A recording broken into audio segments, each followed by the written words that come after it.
Okay, so Foundations of Math 20, this is section 7.4. We're talking today about the factored form of a quadratic function. Factored form. This shouldn't be new to all of you.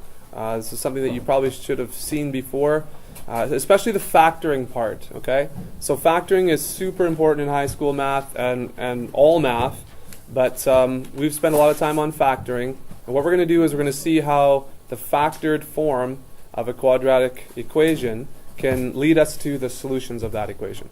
Okay? So we'll just skip this part here. What we're going to do, let's take a look at this.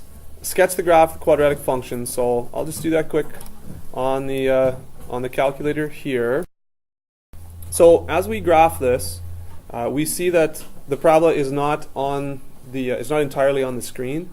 So the question here says state the domain and range of the function, and so for domain, that's all the possible values of x. We understand that for quadratics, the domain is all real numbers for the x, right? The domain is all real numbers because left, right, to positive infinity to negative infinity, all those values are possible. They have a corresponding y value. We're going to have to change this window a little bit. Let's go down to minus 20 maybe. And we're going to be able to see that the range, that's the y values, are going to be above a certain point here. Okay? So above a certain point. Now, how do we know what this point is? Or what's this point called? What's the name of this point? The lowest point? Yeah, it's the vertex. Okay? So on your graphing calculator, you could find the vertex. So we just go over that real quick again. Calculate. And actually, I don't know if I've done this one. Have we calculated the vertex in the calculator before? We're going to calculate here a minimum. Okay, so the minimum value, we're going to hit number 3. And then, of course, the calculator asks us a series of questions. It says left bound.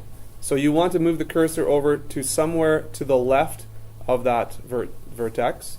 And then you'll see a little arrow there saying this is the left boundary. And then the right boundary, you go on the other side of it, similar to what we're doing for the intercepts before. And then you hit enter twice, and it'll calculate right here. So the minimum value is negative 12.5. That's the y value here. And it's at negative 3.5.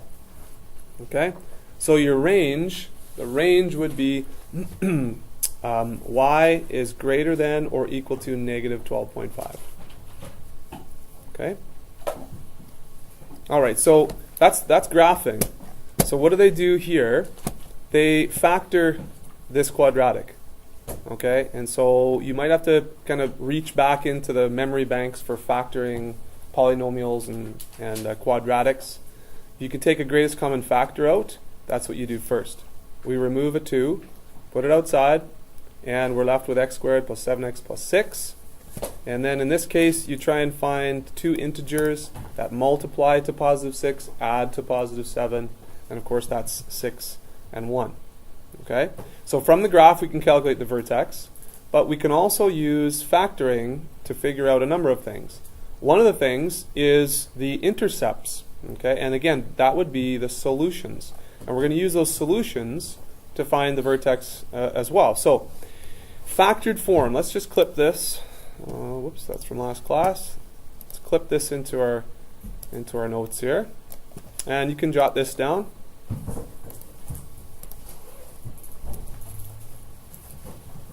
So this is 7.4, factored form of a quadratic function. So if you have a quadratic function and you completely factor it, these factors are going to tell us something about the graph. So in an equation, they would be the zeros, right? Or the solutions to the equation. And that would be the equation where this is 0. So that's going to give us clues onto how to solve this equation. But as a function, what do these factors tell us? Well, if you let each factor equal 0 and solve for the variable, and of course we're not going to worry about the 2, okay, because there's no variable in there, so you don't have to let that equal 0 because 2 will never equal 0, so that doesn't make sense. But any factor that has a variable in it, if you let each of those equal 0 and solve,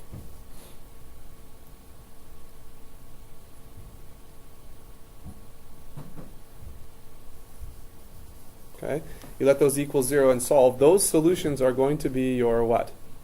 On the graph, they're going to be the coordinates of what?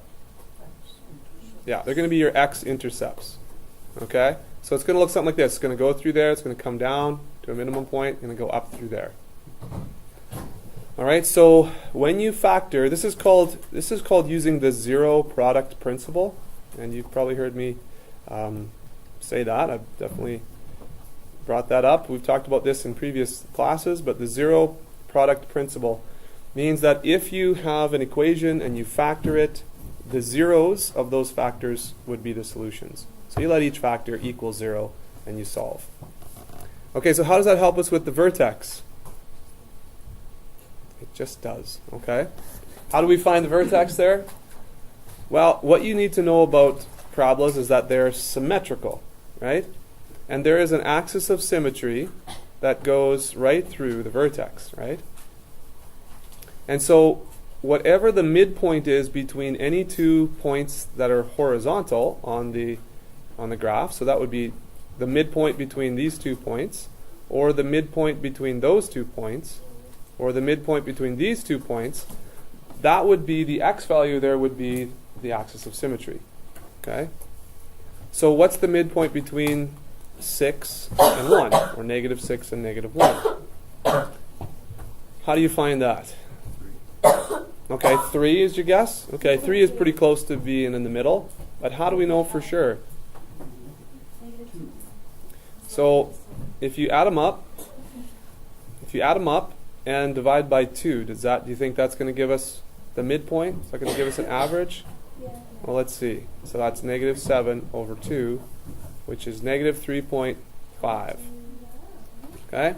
So if you have 2 x values in a horizontal plane there that are on the parabola, add them up, divide by 2, you get the midpoint there. And that midpoint, that's the axis of symmetry, which is also the x value for the vertex.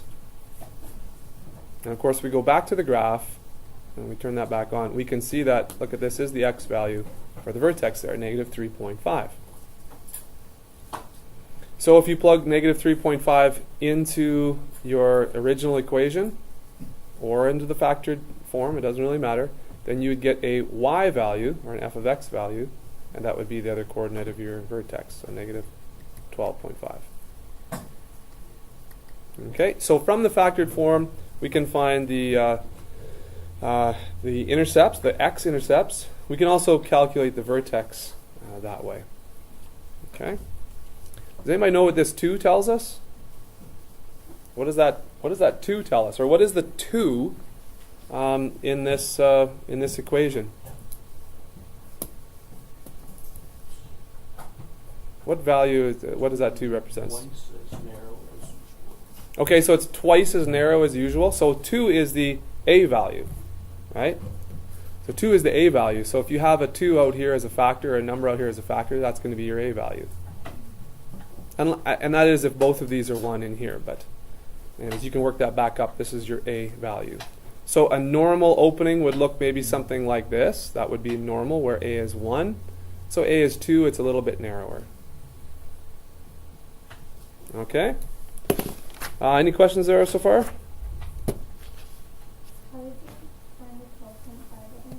Okay, how do we find the 12.5 again? If you plug negative 3.5, insert it into x, so 3.5 squared times 2, plus 7 times 3.5, plus 6, that's negative, then you should get negative 12.5 here.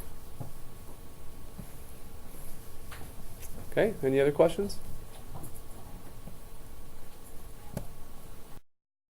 Okay, in example 3, we're not given an equation, we're asked to build an equation. So this would be a type of question that you need to know how to do. This is kind of the other type, not given the function, not given the equation, and asked to analyze that, factor it, and tell. But we're given all the little characteristics of it, and we're asked to go back to write the function. Okay? So knowing what we know about the factored version, that is that these factors represent the zeros, they're the x-intercepts, right? And this factor here is the a value. So now we can take a look at our graph and we can start to go from the graph back to an equation. Okay, so that's what we're going to do in this example here. So the example says, determine the function that defines this parabola, write the function in standard form. Okay, so I'll just bring this over to our notes. Write the function in standard form. Okay, so what do we know about this parabola just by looking at it? Just go ahead and fire off some things. What do we know about it? A is negative. Thank you. A is negative something. We don't know what, maybe we don't know right away what it is, but it's negative something. Okay? Very good. It opens downward. A is negative. What else? By looking at this, what else can you see? X values. Okay? What do you mean X values? Okay, these X values are the x-intercepts, right? Okay, so we know x-intercepts are x equals -1 and +4. Okay? Might be a little difficult to guess the vertex. Maybe we don't know that just given this. We could probably guess, the vertex is somewhere between what? This looks like maybe 1.5 and maybe 19. So this is approximate, right? Maybe. We're not quite sure about that. But the vertex might be somewhere around there. Okay. All right. So remember our factored form, we could have this number right here just being a number. That would be our a value. And we could have, now we have two intercepts. So the values that go inside here in this factor and the values that go inside this factor would represent the zeros. Okay? So we know a is going to be negative something. And what values would I put in here given this? How would I use those? 1 and -4. 1 and -4. So what you mean is +1 here and -4 here. That is absolutely correct, because if you think back to how we determined these numbers from the equation before, right? It was opposite sign, same number. That's really what it was. Opposite sign, same number. Or you could go, x. Well, you have to be careful if there's another number here, but you're right. If we're just given those roots, that's all we need to do. Change the sign, plug them in. All right. Okay. So how do I go about finding a? Because we're getting pretty close. We've got y equals, we don't have a, but we have this. Okay, and you can't assume it's 1. You can't assume it's -1 even. How would I go about finding the value of a? And you can go ahead and look in your textbook there if you want for some hints to see if you can see it.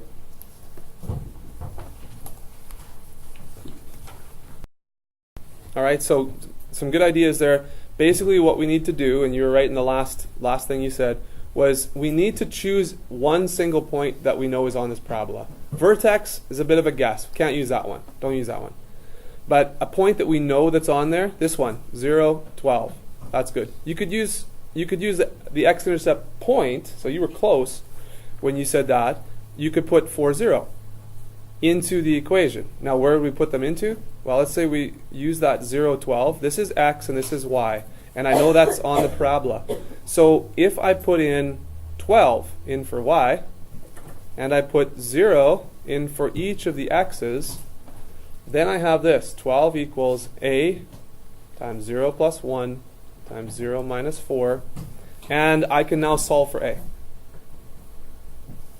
And that's what you do. You just choose a point. So this is going to be -4a. Right? And so a is going to be what? A is going to be -3. Okay? So then, now what we have -3 times x plus 1 times x minus 4. So we're getting there. Now the question said, write it in standard form. Do the question? Change the sign of the x when you put it in front of the value of Do we need to change the sign of x? No. What you need to do is you need to pick a point that you know is on the parabola. So we're not really using the intercepts per se. We're using the coordinates of, you could use the coordinates of one of the intercepts. But you don't need to change any signs. Just use the exact points point that you see on the parabola. Okay? and yes, if you put in 4, 0 here, if we put 0 here and 0 here and put a 4 there, okay, would that work? Wait. Sorry. 4 here, and 0 there. If you chose any point, you'd still get the same a value. So it doesn't matter what point you chose. Okay, so standard form, we're trying to get it into y equals ax squared plus bx plus c. So what do I need to do to get it into that form? Well, it is factored, so I just need to multiply it through. I need to expand, is what you need to do. Okay? So multiply the first two together. That's negative 3x minus 3. Then multiply that by the last one. And how do I multiply these together? What's that shortcut method? Do you remember that? FOIL, right, or distribution, right? Okay. So when we do that, you get negative 3x squared, and you get positive 12x minus 3x, which is plus 9x, and then plus 12. Okay. And double check some math there. Does that look good? So there's your final answer then.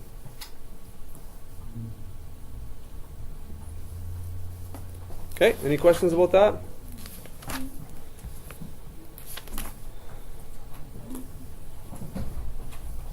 So factoring trinomials, just remember, take a greatest common factor out if you can. And then factoring trinomials. You might want to use your decomposition method that you learned in grade 10. I know some of you like that. You can just do factor by trial and error too. So for example, I'll just pick one from your assignment. Let's see if we can do this. If you're asked to factor this,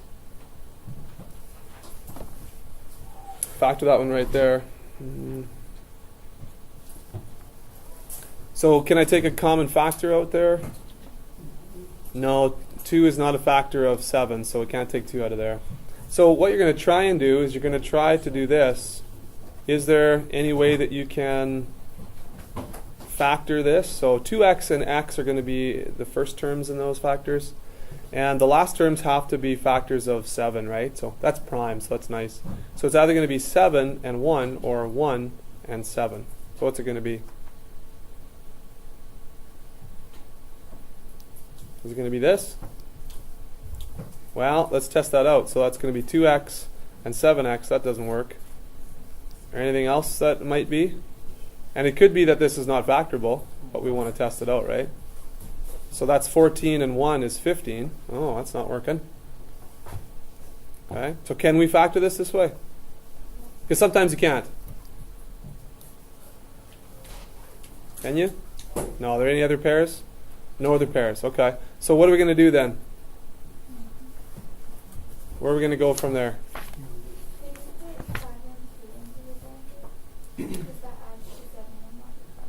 Well, could you put 5 and 2 here? The thing is this 2 here messes it up, right? Because you got to do your multiplication, so that's going to be a 4, and that's going to be a 5, right? 5 and 2, and then 5 times 2 would be, so the 10 would be here, and the 7 might be there, but no, that 2 messes it up there in the front. So could you make the 7 14? Could you make the 7 14? What do you mean? 2 in front. I don't know. I'm trying to remember. Yeah, no, it's good idea, but you can't factor that this way. It's not factorable that way. So you're going to try and test that out. If it's not, so I'll tell you what. Why don't you I'll give you a minute to look back into your into the examples and some of the ones we didn't do, and see if you can find out, how we're to do that one. And this one actually is from question number 10. Okay, so I'll give you a second to look that up.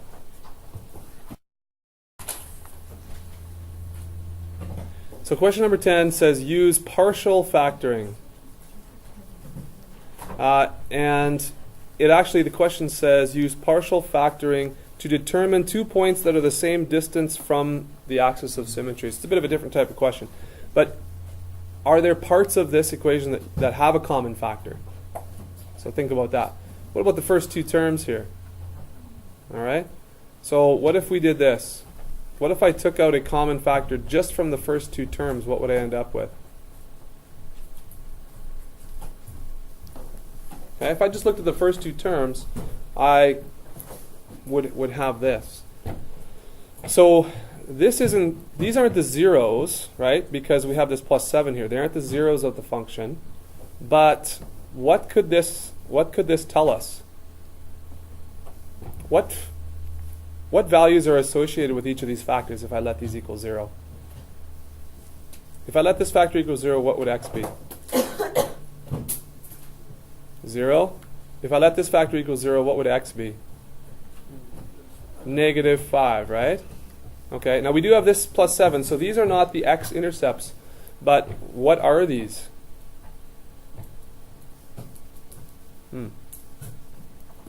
Good question, hey? Tell you what, let's graph this and see if we can figure out what 0 and -5 are on this graph, or that have to do with this graph. So 0 and -5 aren't the intercepts. There's 0. And let's see if we can.